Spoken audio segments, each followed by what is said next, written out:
साथियों, आज का पहला क्वेश्चन है कि सौर परिवार किसे कहा जाता है। तो जो सूर्य का परिवार है उसी को हम सौर परिवार कहते हैं। तो बात समझ में आ गई ना। क्वेश्चन नंबर 2 में चलते हैं। क्वेश्चन नंबर 2 है, सूर्य के परिवार में कौन कौन से सदस्य होते हैं। जैसे हमारे परिवार में सदस्य होते हैं, ऐसे ही सूर्य के परिवार में कौन कौन से सदस्य हैं। तो हम जानते हैं कि सूर्य का जो परिवार है उसमें 8 ग्रह और उनके जो उपग्रह हैं उनसे ही हमारा सूर्य का परिवार बना हुआ, जिसको कि हम सौर परिवार कहते हैं। बढ़ते हैं क्वेश्चन नंबर 3 की तरफ। सौर परिवार के सभी ग्रहों का क्या नाम है। तो सौर परिवार के सभी ग्रहों का जो नाम है वो इस प्रकार है: बुध, शुक्र, पृथ्वी, मंगल, बृहस्पति, शनि, अरुण और वरुण। तो बढ़ते हैं क्वेश्चन नंबर 4 की ओर। सौर परिवार का सबसे बड़ा ग्रह कौन सा है। तो इसका जो सही जवाब है कि सौर परिवार का जो सबसे बड़ा ग्रह है वो है बृहस्पति। प्रश्न 5, सौर परिवार का सबसे छोटा ग्रह कौन सा है। तो सौर परिवार का जो सबसे छोटा ग्रह है वो है बुध। अब बढ़ते हैं क्वेश्चन नंबर 6 की ओर। सौर परिवार का सबसे अनोखा ग्रह कौन सा है। तो सौर परिवार का सबसे अनोखा ग्रह है हमारी धरती, हमारी पृथ्वी, जिस पर कि हम लोग रहते हैं। अब बढ़ते हैं क्वेश्चन नंबर 7 की ओर।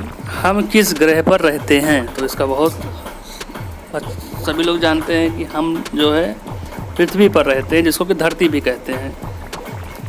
हम पृथ्वी पर रहते हैं। तो क्वेश्चन नंबर 8 की ओर बढ़ते हैं। अब बात आती है कि पृथ्वी अनोखा ग्रह क्यों है। तो पृथ्वी अनोखा ग्रह इसलिए है क्योंकि हमारी धरती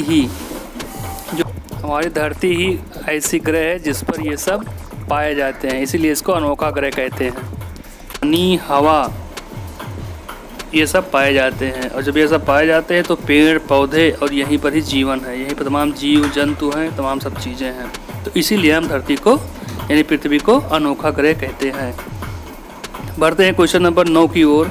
क्या पृथ्वी सूर्य के चारों ओर घूमती है। तो बिल्कुल हाँ, इसका जवाब है हाँ, पृथ्वी सूर्य के चारों ओर घूमती है। नंबर 10 क्वेश्चन आ गया। अब बात आती है पृथ्वी सूर्य के चारों ओर घूमती है तो उसमें कितनी प्रकार की गतियाँ होती हैं। तो हमारी जो पृथ्वी है वो 2 तरह की गतियाँ करती है। पहली अपनी धुरी पर घूमती है और दूसरा सूर्य के चारों ओर चक्कर भी लगाती है, यानी अपने धुरी पर घूमते हुए वो सूर्य के चारों तरफ घूमती है। प्रश्न नंबर 11 की तरफ बढ़ते हैं। पृथ्वी के अपनी धुरी पर घूमने के कारण क्या होता है। यानी कि जब पृथ्वी उसकी जो दोनों गतियां हैं उसके कारण से उसमें कुछ ना कुछ परिवर्तन भी हमारे आसपास होते हैं। तो क्या होते हैं, जब पृथ्वी अपने धुरी पर घूमती है उसकी वजह से दिन और रात होते हैं। यानी जो अपनी धुरी पर घूमती है उस पर दिन और रात होते हैं, उसके कारण से दिन और रात होते हैं। अगर ना घूमे तो दिन और रात नहीं होंगे, दिन में रुक जाएगी तो दिन ही रहेगा और रात में रुक जाएगी तो रात ही रहेंगे। बढ़ते हैं क्वेश्चन नंबर 12 की ओर। पृथ्वी जो सूर्य के चारों तरफ घूमती है उससे क्या होता है, यानी उससे क्या फर्क पड़ता है। तो पृथ्वी जो सूर्य के चारों ओर घूमती है उससे ऋतुएं बदलती हैं, यानी कि सीजन चेंज होता है, सर्दी, गर्मी, बरसात, ये सब जो है आते हैं। ठीक है, तो अब हम बढ़ते हैं क्वेश्चन नंबर 13 की तरफ। पृथ्वी को अपनी धुरी पर एक चक्कर लगाने में कितना समय लगता है। तो इसका सही जवाब है 24 घंटे। क्वेश्चन नंबर 14 की तरफ बढ़ते हैं। पृथ्वी को सूर्य का एक चक्कर पूरा करने में कितना समय लगता है। यानी कि पृथ्वी का सूर्य का एक चक्कर पूरा लगाने में कितना समय लगता है। तो हम सभी जानते हैं कि इसमें 365 दिन लगते हैं, उससे थोड़ा सा ज़्यादा लगता है। 365 दिन 6 घंटे लगते हैं। क्वेश्चन नंबर 15 की ओर बढ़ते हैं। सूर्य का एक चक्कर सबसे पहले कौन सा ग्रह लगाता है। तो जो 8 ग्रह हैं उसमें सूर्य का चक्कर सबसे पहले वही ग्रह लगा पाएगा ना जो सूर्य के बिल्कुल बगल में होगा। तो सूर्य के सबसे बगल में ग्रह कौन सा है, निकटतम ग्रह है बुध। तो बुध ही सबसे पहले सूर्य का एक चक्कर लगाता है। बढ़ते हैं क्वेश्चन नंबर 16 की ओर। सूर्य का एक चक्कर लगाने में सबसे ज़्यादा देर कौन लगाता है? तो सबसे ज़्यादा देर लगाता है वरुण, जो सबसे दूर है, सूर्य से सबसे दूरी पर स्थित है वरुण। और हम जानते हैं कि जो ग्रह होते हैं वो आपस में कभी नहीं टकराते, उनकी अपनी अपनी एक कक्षाएं होती हैं, वो ऑर्बिट होती है, उसी में वो घूमते रहते हैं। जो बगल में है उनके छोटे उसमें घूमते हैं, और जो दूरी पर हैं वो बड़े वृत्त में घूमते हैं। अब बढ़ते हैं हम अगले क्वेश्चन की तरफ। उपग्रह किसे कहते हैं? क्योंकि बात आई थी ना कि सौर परिवार किसे कहते हैं, तो ग्रह और उनके उपग्रह को मिलाकर सौर परिवार होता है। तो ग्रह तो ये 8 हो गए। अब उपग्रह किसको कहेंगे? ऐसे आकाशीय पिंड जो ग्रहों के चारों तरफ घूमते हैं, यानी जो ग्रह होते हैं उनके चारों तरफ घूमते हैं, तो उनको हम उपग्रह कहते हैं, सैटेलाइट कहते हैं। बढ़ते हैं अगले क्वेश्चन की तरफ। हमारा अगला क्वेश्चन है कि पृथ्वी के कुल कितने उपग्रह हैं? पृथ्वी के कुल कितने उपग्रह हैं? तो पृथ्वी का एकमात्र उपग्रह है और जिसका नाम है चंद्रमा।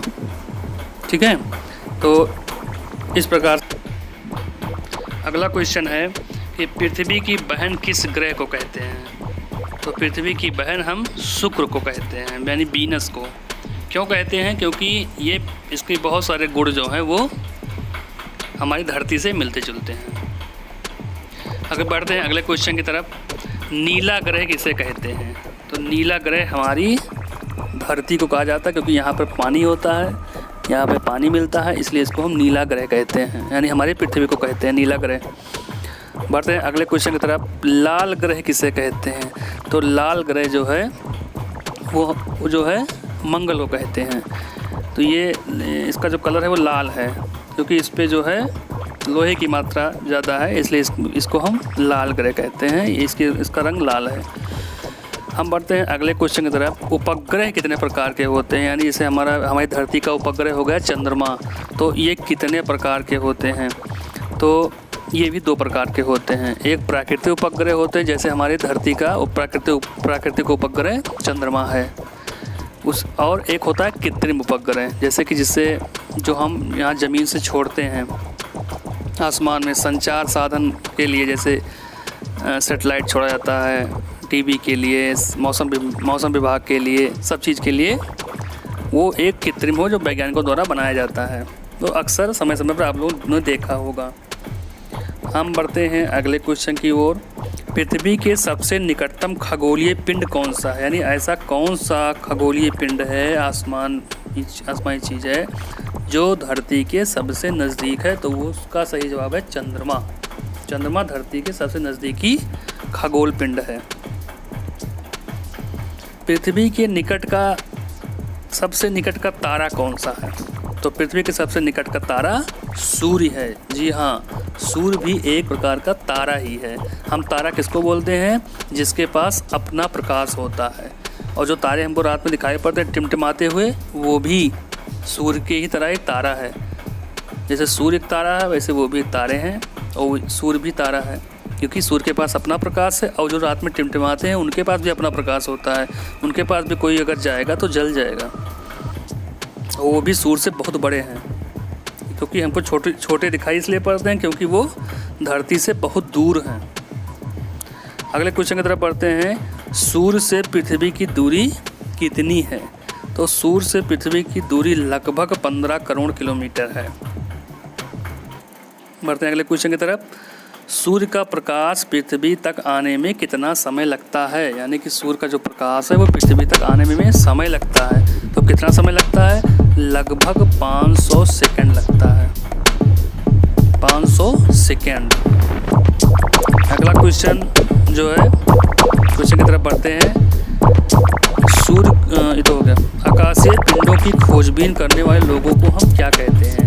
आकाशीय पिंडों की जो खोजबीन करते हैं उन लोगों को हम क्या कहते हैं? तो आकाशीय पिंडों की जो खोजबीन करते हैं उन लोगों को हम खगोल वैज्ञानिक कहते हैं। क्या कहते हैं? खगोल वैज्ञानिक। उसके बाद अगले क्वेश्चन की तरफ बढ़ते हैं। पृथ्वी के भीतर, यानी हमारी जो भूमि के भीतर खोजबीन करने वाले, जमीन के अंदर की चीज़ें बताने वाले जो लोग होते हैं उनको हम क्या कहते हैं? तो उनको हम भूगर्भ वैज्ञानिक कहते हैं। क्या कहते हैं उनको? भूगर्भ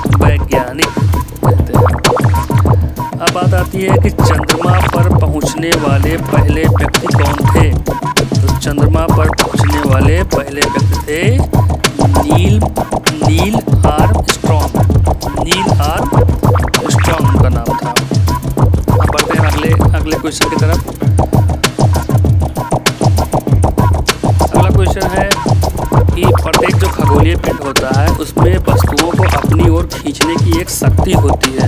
उस शक्ति को हम क्या कहते हैं?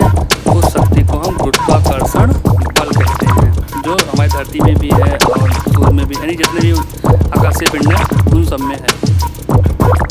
बढ़ते हैं अगले क्वेश्चन की तरफ।